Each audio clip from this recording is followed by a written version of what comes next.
En 1982, Françoise Héritier succède à Claude Lévi-Strauss au Collège de France. Celle qui ne connaissait rien de l'ethnologie, alors étudiante en histoire en 1954, se retrouvait, moins de 30 ans après, aux côtés de l'homme qui lui avait donné cette passion. Je vous propose d'écouter son regard, quelques passages de vie sur Lévi-Strauss. Madame Héritier, quelle est votre première image de Claude Lévi-Strauss ? Elle est ancienne. Elle doit dater des années... je ne saurais préciser exactement, disons 1954 ou 1955. Il enseignait comme directeur d'études à la 5e section de l'école pratique des hautes études, et c'est-à-dire qu'il était en sciences religieuses. Bon. Et il faisait des séminaires, on appelait ça des séminaires et non pas des cours, extrêmement intéressants à la Sorbonne, dans une aile de la Sorbonne, et très ethnographique, totalement désorientant pour l'étudiante que j'étais en histoire et en géographie. Parce que contrairement à beaucoup de mes collègues ethnologues, je ne viens pas de la philosophie ni des lettres, je viens d'études d'histoire et de géographie. Et j'ai découvert l'ethnologie grâce à des camarades qui avaient découvert Lévi-Strauss avant moi, qui m'ont emmené par curiosité suivre ses cours, et je n'en ai pas décroché tellement j'étais passionnée. Et c'était un homme qui me paraissait vieux, alors même qu'il était jeune. Il avait une 50aine d'années même. J'avais 21, 22 ans. Et donc cet homme de 50 ans me paraissait très âgé alors qu'il était jeune. Il me paraissait très impressionnant, extrêmement savant, extrêmement austère, et surtout travaillant dans des domaines qui m'étaient totalement fermés, imperméables, inconnus. C'est pas seulement qu'il m'était imperméable, il m'était inconnu. Je ne savais pas que l'ethnologie existait. Elle existait bien sûr comme discipline, mais elle n'était pas enseignée à l'époque. Dans les universités, c'est seulement par la suite qu'il y a eu un enseignement formel. Elle n'était pas enseignée. Et j'ignorais donc l'existence de l'ethnologie, et j'ignorais l'existence de peuples pouvant avoir des manières de penser, des manières de vivre radicalement différentes des nôtres. Maintenant, cela paraît très stupéfiant, mais il ne faut pas oublier que la télévision n'existait pas, qu'on ne voyait pas tellement de documentaires sur des sociétés dites exotiques, et donc nous étions tenus dans une espèce de bienheureuse et béate ignorance de ce que le monde pouvait recéler comme trésor. Et là, tout d'un coup, j'avais des trésors étalés sur la table et dans lesquels il n'y avait qu'à fouiller un peu pour les trouver et s'y intéresser. Donc c'est comme ça que j'ai connu Lévi-Strauss. Et c'est comme ça d'ailleurs que, voyant mon intérêt pour la discipline, il m'a proposé une première mission sur le terrain grâce à un de ses collègues qui cherchait un jeune ethnologue et un jeune géographe pour partir en Haute-Volta pour une mission d'anthropologie appliquée. Et je représentais le jeune géographe. J'ai eu quelques difficultés au départ parce que les gens du gouvernorat général de l'AOF, c'était ça à l'époque, ne voulaient pas d'une fille, ils voulaient un garçon. Mais comme il n'y avait pas de garçon qui s'est présenté, ils m'ont quand même pris et ça a été mon pied à l'étrier, si vous voulez. Il déclenche une passion de l'ethnologie chez vous. Vous faites quoi ensuite après que cette passion est claire et nette pour vous ? D'abord, je renonce à mes projets initiaux, ce qui est quand même important. Donc vous bifurquez complètement ? C'est-à-dire que je m'étais proposé de faire de l'enseignement d'histoire et de géographie avec l'idée, si j'avais beaucoup de chance, de faire de la recherche historique, mais dans des domaines très particuliers. Ce qui m'intéressait, c'était l'histoire ancienne et surtout l'égyptologie. J'aurais aimé être égyptologue. Bon. Comme j'étais assez modeste, je ne savais pas trop comment m'y prendre et je ne voyais pas vraiment le moyen d'arriver à mes fins. Mais enfin, c'était un rêve, si vous voulez. Un rêve qui a une certaine importance parce que ça montre que je m'intéressais davantage aux ailleurs et aux lointains qu'au maintenant et au régional, à notre région, bon, et à notre monde régional. Donc je m'intéressais davantage à ce qui se passait autrefois.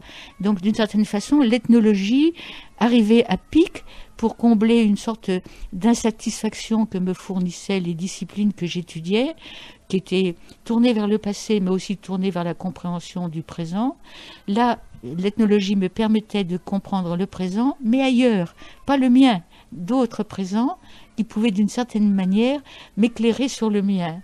je pensais déjà, peut-être à juste titre, qu'on a une sorte d'aveuglement si l'on s'imagine, comme on se l'imagine régulièrement, que nos cultures représentent le point d'aboutissement d'une évolution qui est marquée par le progrès, nos cultures occidentales, et qu'elles sont, disons, le point de référence obligé pour toutes les autres. Et j'ai voulu faire ce détour. Donc il déclenche une passion, vous étudiez à ses côtés par la suite ?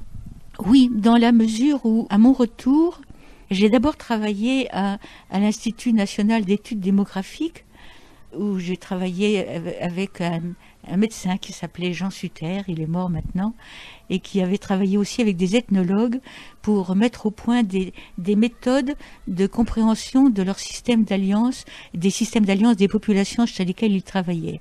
Et notamment avec un ethnologue qui s'appelait Robert Gessin, qui travaillait chez les Inuits ou Esquimaux. Et Jean Sutter avait travaillé donc à l'élaboration d'une méthode mécanographique pour mettre en évidence les régularités dans les systèmes d'alliance qu'il pratiquait. Donc j'ai travaillé avec ce monsieur comme vacataire, si vous voulez, mais je continuais de suivre les enseignements de Lévi-Strauss. Puis je me suis présentée à l'école des hautes études. C'était la 6e section de l'école pratique des hautes études, l'école des hautes études en sciences sociales, où j'ai été recrutée comme chef de travaux avec une tâche très particulière qui consistait à appliquer l'informatique à des méthodes de recherche documentaire. Et puis après, j'ai postulé au CNRS, toujours avec l'appui de Lévi-Strauss. Et quand je suis entrée au CNRS, j'ai été affectée à son laboratoire. Et donc, par la suite, j'ai travaillé directement avec lui.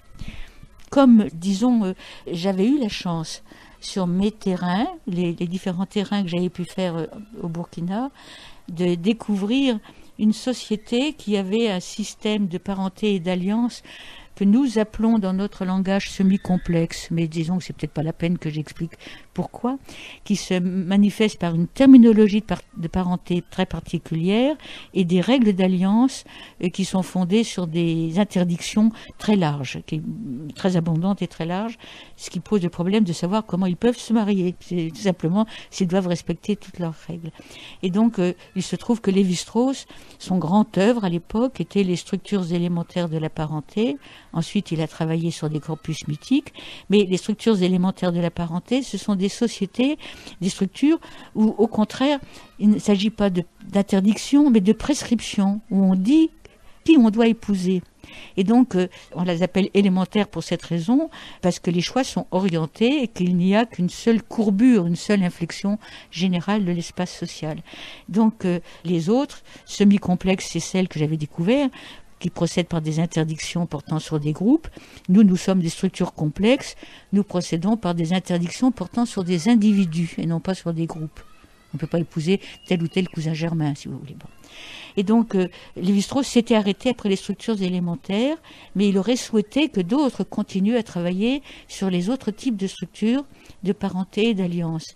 Et moi, par chance, je revenais du terrain avec une société de ce type. Je me suis lancée dans la recherche d'enquête généalogique sur une série de villages, une enquête complète sur un certain nombre de générations. Et à partir des matériaux que j'ai rapportés, qui étaient importants numériquement parlant, j'ai conduit une enquête en utilisant, sur des hypothèses que j'ai fabriquées, en utilisant l'informatique pour apporter une solution à cet inconnu qui était la manière dont pouvaient bien fonctionner concrètement des systèmes de parenté, disons, représentés par des sociétés particulières qui ont des règles dont on ne comprenait pas comment leur agencement permettait qu'on puisse se marier à l'intérieur d'une même communauté géographique, ce qui était pourtant le cas. Donc j'ai continué l'œuvre de Lévi-Strauss au point où il l'a arrêté, structures élémentaires. Moi j'ai travaillé sur les structures complexes et ce que j'ai découvert sur les structures complexes m'a d'ailleurs valu à l'époque la médaille d'argent du CNRS à une époque où il y avait une médaille par département, donc la médaille pour les sciences de l'homme et de la société en 1978, si j'ai bonne mémoire. On peut dire que le destin vous mène à Lévi-Strauss quelque part et au laboratoire d'anthropologie sociale. Pourriez nous dire 2 mots sur vos fonctions ? Oui, c'est-à-dire que je suis donc restée dans ce laboratoire et j'étais au CNRS que j'ai quitté pour passer à l'école des hautes études afin d'enseigner. Et alors même que j'étais à l'école des hautes études, se posait la question de disons, de la présence de la discipline anthropologique au Collège de France, puisque Lévi-Strauss allait partir à la retraite. Il a donc présenté ma candidature, parce qu'on ne se présente pas soi-même au Collège de France, on est choisi. Donc il a présenté mon nom à l'Assemblée des professeurs pour être titulaire d'une chaire d'anthropologie, sous un autre titre que la sienne, puisqu'il y était encore. La sienne, c'était anthropologie générale, anthropologie sociale. Et moi, j'ai eu une chaire d'études comparées des sociétés africaines. Et j'ai été élu professeur au Collège de France en 1981. Lui étant parti à la retraite en 1982 ou 83. Et là, j'ai pris sa suite comme directrice du laboratoire d'anthropologie sociale. Vous voyez, c'est un cheminement ainsi de la sorte. Donc, j'étais professeur au Collège de France, directeur du laboratoire. J'y suis resté 18 ans. Et puis, quand j'ai pris ma retraite, j'ai passé le flambeau à un de mes collègues historiens et anthropologues qui s'appelle Nathan Wachtel, qui est resté 4 ans comme directeur du laboratoire.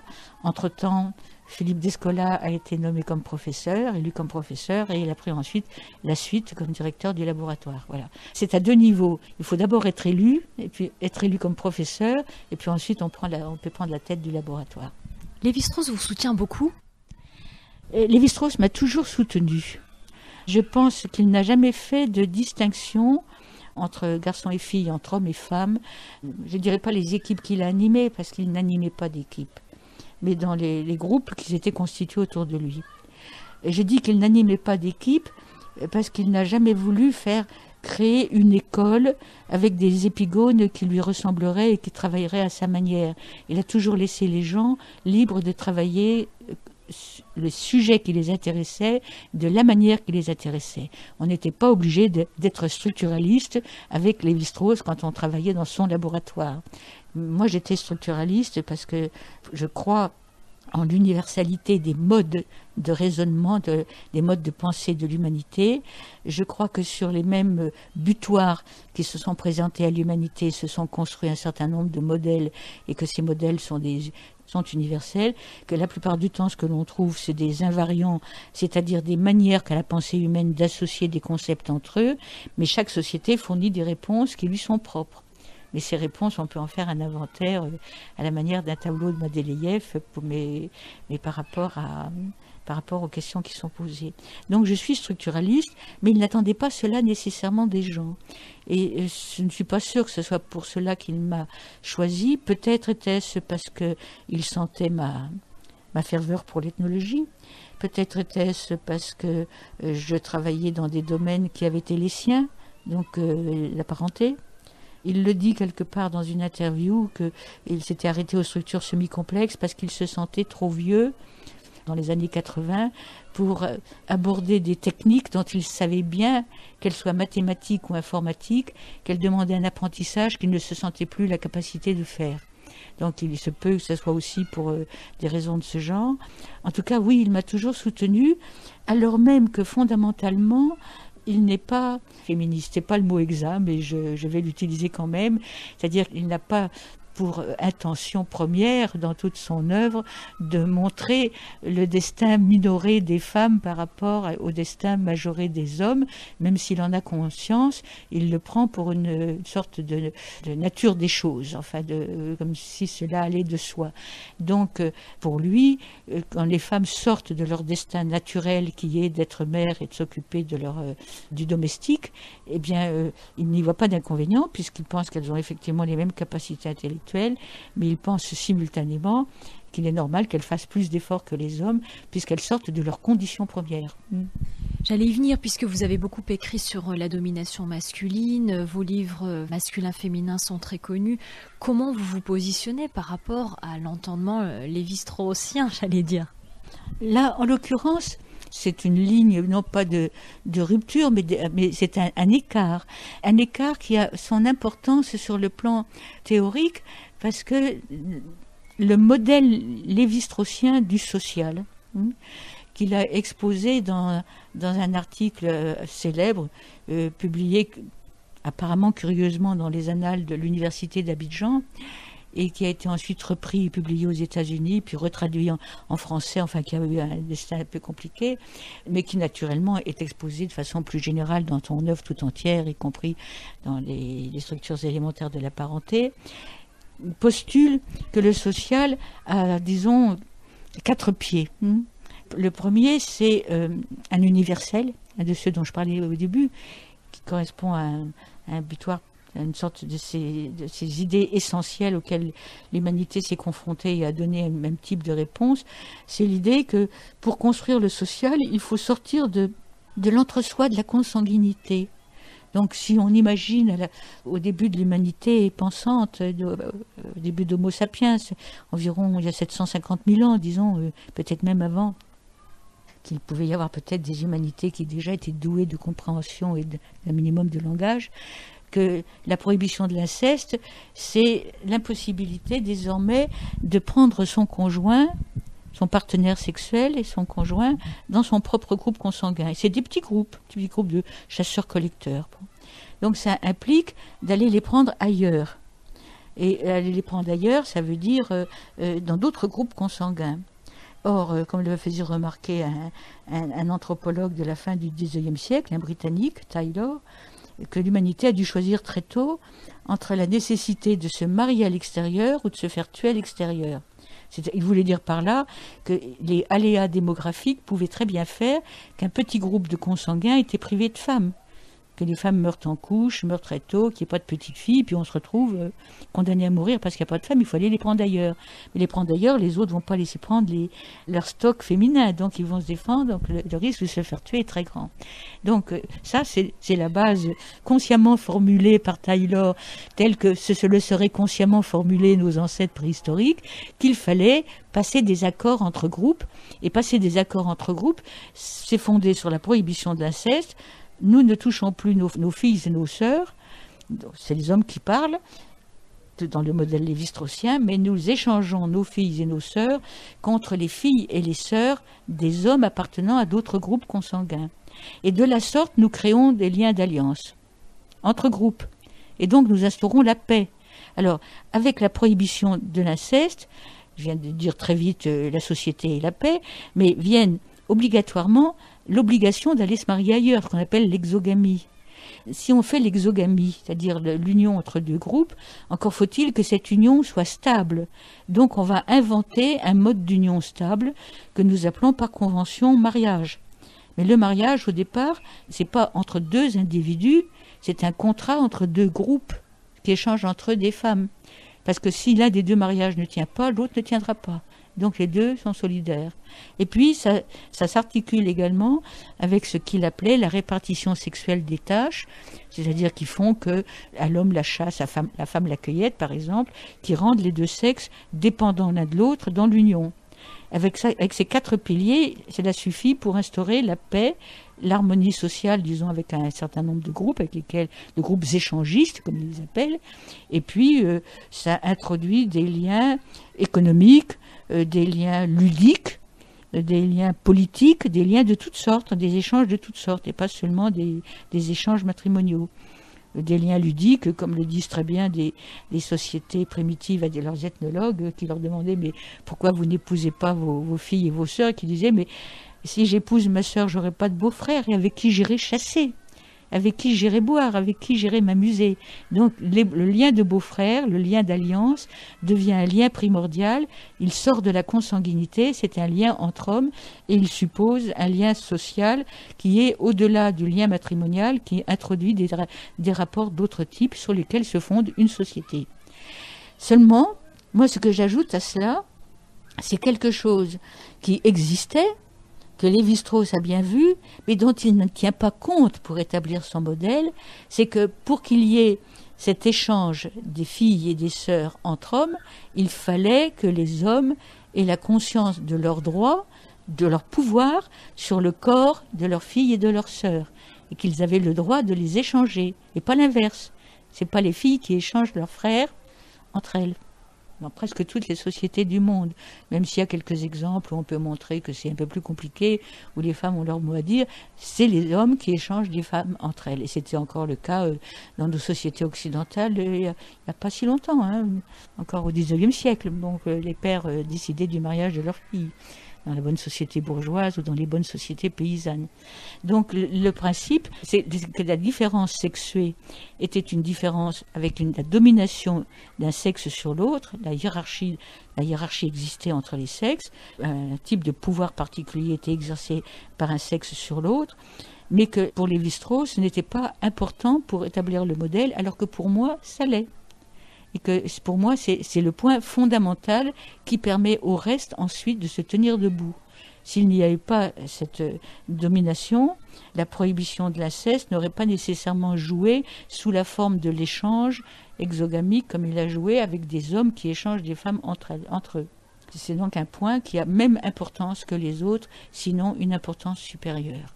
Donc c'est un écart, c'est un pas de côté.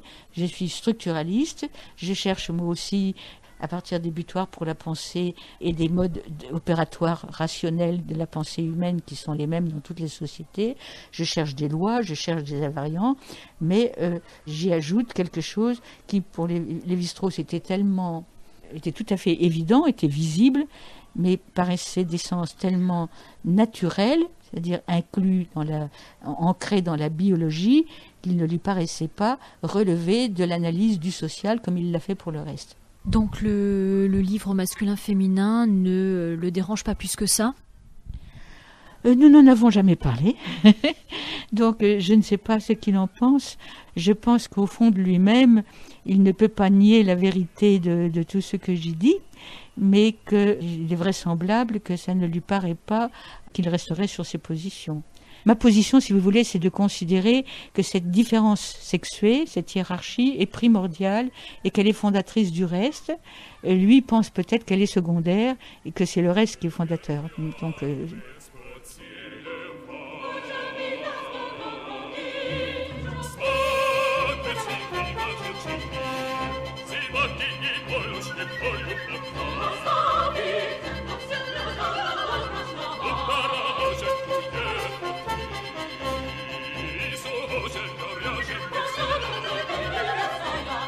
Dans quelle mesure vos livres ont été influencés par Claude Lévi-Strauss ? C'est le mode de pensée structuraliste. Encore faut-il s'entendre par ce qu'on entend par structure. Je disais encore récemment que c'est un mot qui a été donné à une école de pensée et qui, d'une certaine manière, est un terme qui est relativement desséchant et qui peut expliquer aussi la raison pour laquelle un certain nombre de détracteurs de la pensée structuraliste et notamment de la pensée de Lévi-Strauss l'ont accusé de formalisme, de gommer tout ce qui est sensible, qui est de l'ordre de l'affectif, qui est de l'ordre du libre arbitre chez les individus. Lui s'en explique d'ailleurs très bien en disant que tout dépend de la focale qu'on utilise dans un microscope, que l'on peut voir les objets, soit voir les petits animalcules qui sont dans une goutte d'eau, mais si on grossit davantage, on peut arriver aux molécules et peut-être même aux atomes, et qu'on est toujours dans la même goutte d'eau, mais que le point de vue a changé. Bon. Et que lui, il se situe à un point de vue tel où l'apparence de la culture, de la société, comme l'apparence des individus insectes ou des individus humains, n'a pas vraiment d'importance. Et que le libre arbitre devient simplement à ce moment-là une espèce de tourbillon aléatoire qui est noyé où on peut voir apparaître des constantes, mais ces constantes nécessitent une autre focale que celle qui est utilisée quand on a l'impression que chacun agit de son propre chef. Donc Lévi-Strauss s'en est tout à fait expliqué, de même que sans avoir à s'en expliquer, moi je peux le laver de la critique, je ne suis pas la seule à le faire, d'être quelqu'un de totalement formaliste, car je ne crois pas qu'il existe beaucoup d'ethnologues qui aient comme lui une pareille connaissance intime à la fois du terrain, bien sûr, même si ce n'est pas ce qu'il a fait le plus, mais une connaissance livresque des détails les plus concrets de chaque culture sur laquelle il étudie des mythes, par exemple. Il sait absolument tout, aussi bien des dates des levées de la Lune que la façon dont les individus se représentent tel ou tel animal ou les habitudes de vie de tel ou tel oiseau. Donc il est un très très bon ethnographe, en plus d'être un anthropologue. Donc qu'est-ce que j'ai tiré de lui ? Eh bien, un structuralisme, mais qui est différent du sien, parce que le sien cherche à mettre en évidence des structures, donc ce qu'on appelle des structures, qui sont des régularités dans des systèmes dans des ensembles de variations. Dans des variations. Si vous prenez un mythe, par exemple, que vous recueillez dans une société pour maintenir une de ces grandes expériences sur les mythes, vous prenez un mythe, vous allez retrouver le même dans un certain nombre de sociétés voisines et parfois assez loin. En Amérique, il a travaillé sur l'Amérique. Mais ces mythes, à chaque fois, parfois même d'ailleurs au sein de la même société en fonction des locuteurs ou des petites régions, vont présenter des différences. Et donc ce qui est important, c'est de faire la recension des différences pour, à partir de la recension des différences, faire apparaître la structure commune. Ce qui reste de commun à partir des différences individuelles. Et moi, si vous voulez, je suis structuraliste de cette façon, c'est-à-dire que je cherche à travers, dans l'anthropologie symbolique du corps, qui a été le thème de mon enseignement pendant les 18 ans que j'ai passé au Collège de France, je cherche notamment à mettre en évidence, au travers des différences que représente chaque société, pour des cadres que j'appelle invariants, qui sont des associations conceptuelles qu'opère l'esprit humain, donc qui sont meublées de façon apparemment totalement autonome par chaque société humaine, de mettre en évidence quelles sont les lois qui gouvernent tel ou tel choix, entre guillemets, qui est opéré par telle ou telle société, et donc de mettre en évidence, encore une fois, des régularités. Vous qui avez approché Claude Lévi-Strauss, qui avait beaucoup travaillé à ses côtés, pourriez-vous nous parler un peu de l'homme ? Auriez-vous une anecdote ou tout simplement nous parler de sa personnalité pour mieux le comprendre, mieux comprendre son œuvre ? Était-il plutôt un ascète, plutôt un homme libre ? Qu'est-ce qu'il aimait ? Qu'est-ce qu'il décourageait ? Qu'est-ce qu'il encourageait ? C'est assez difficile de parler de Lévi-Strauss sans risque de se tromper, car c'est un homme qui a toujours présenté une façade. Et derrière cette façade extrêmement impressionnante... Vous étiez intimidé vous-même ? Oui, j'étais intimidée moi-même. Je l'ai été, je continue de l'être, je le suis moins bien sûr, mais je continue de l'être. Ce qui est un des souvenirs, par exemple, les plus étonnants et les plus difficiles dans nos rapports, c'est le jour où il m'a dit, lorsque j'ai été élue au Collège de France, le jour où il m'a dit, maintenant Françoise, parce qu'il m'appelait Françoise et je disais monsieur, maintenant Françoise, il faut que vous m'appeliez Claude. Je suis une des rares personnes, sinon la seule au laboratoire, à l'appeler par son prénom. Bon, parce que tout le monde l'appelle monsieur. Ce qui était très surprenant, notamment pour les anglo-saxons. Je me souviens de Rodney Needham, un collègue anglais, qui me demandait comment j'appelais Lévi-Strauss. À l'époque, je l'appelais monsieur. Il en était tout surpris, parce que tous les étudiants, tous ses collègues, l'appelaient Rodney, lui. On s'appelle par son prénom dans les milieux anglo-saxons. Là, mais vraiment, l'idée qu'un des membres du laboratoire ou un collègue quelconque puisse appeler Lévi-Strauss Claude était une idée totalement impensable. Donc, quand il m'a demandé de sauter le pas, parce que j'étais devenue son égale statutairement, j'entends statutairement, en étant professeur au collège, et il m'a fait un grand honneur. En même temps, il m'a mise dans un grand désarroi parce que je savais plus comment lui parler. Je pouvais pas lui dire monsieur, puis le mot Claude ne sortait pas. Puis un beau jour, bon, il est sorti, mais enfin, je veux dire, ça m'a été extrêmement difficile. L'appeler par son prénom. Je suppose que même à l'Académie française, un certain nombre de ses collègues doivent comprendre ce que je suis en train de dire, à savoir cette espèce de respect immédiat qu'il impose à toutes les personnes qu'il rencontre et qui tient, je pense, à une forme non pas malheureuse d'être, c'est pas le mot qui convient, mais Lévi-Strauss est un homme qui, je crois, arrive à son 100e anniversaire en déplorant d'avoir eu à vivre si longtemps. C'est un homme qui a sur l'humanité en général une vision relativement misanthrope, et cette vision misanthrope tient à non pas aux individus eux-mêmes pour lesquels il a de l'affection, mais au devenir global de l'humanité. Et la façon dont il la voit, c'est une humanité qui galope de façon vertigineuse sur le plan démographique, qui galope de façon vertigineuse vers l'épuisement des ressources de la Terre, qui galope de façon vertigineuse vers l'uniformisation et la mondialisation, toutes sortes de choses qu'il récuse fondamentalement. Et donc, ça lui donne une amertume, une façon, oui, amère d'être par rapport à l'existence et par rapport aux autres, qui est tout à fait sensible. Dans la vie privée, je suis sûre que c'est un homme tout à fait délicat et extraordinaire, et que ses enfants et ses petits-enfants et son épouse le trouvent adorable. C'est pas ça la question, moi aussi je le trouve adorable. J'ai dit comment on est obligé de le voir dans les rapports professionnels extérieurs que l'on peut avoir avec lui, qui sont davantage d'une crainte fervente, d'une grande révérence, et aussi d'une forme parfois pour certains de terreur sacrée. Mais je l'ai vu rire. Et je l'ai vu rire une fois. C'est une anecdote, je dis rire aux éclats, hein, rire vraiment aux éclats. Je l'ai vu rire aux éclats une fois, et je faisais les frais de l'aventure. C'était quand j'étais candidate au CNRS. J'étais allée le trouver parce qu'il fallait faire des visites aux membres de la commission. Donc il devait être membre de la commission. Comme je travaillais un peu sous sa direction, même si ce n'était pas avec lui que je faisais ma thèse, j'étais donc allée le voir pour lui demander conseil. Et il travaillait dans des bureaux qui appartenaient à l'UNESCO, avenue Hoche, si je me souviens bien, dans un superbe grand hôtel particulier qui a été vendu récemment par les Monuments Nationaux. Et il m'avait reçu fort gentiment. Il devait avoir peut-être 55 ans. Encore une fois, il était un homme jeune, mais même s'il me paraissait très vieux, et j'étais étranglée littéralement d'émotion. J'écrivais tout ce qu'il me disait, je buvais ses paroles, et il me disait qui je devais aller voir comme membre de la commission. Et il me dit d'aller voir notamment au Musée de l'Homme le Père Pal.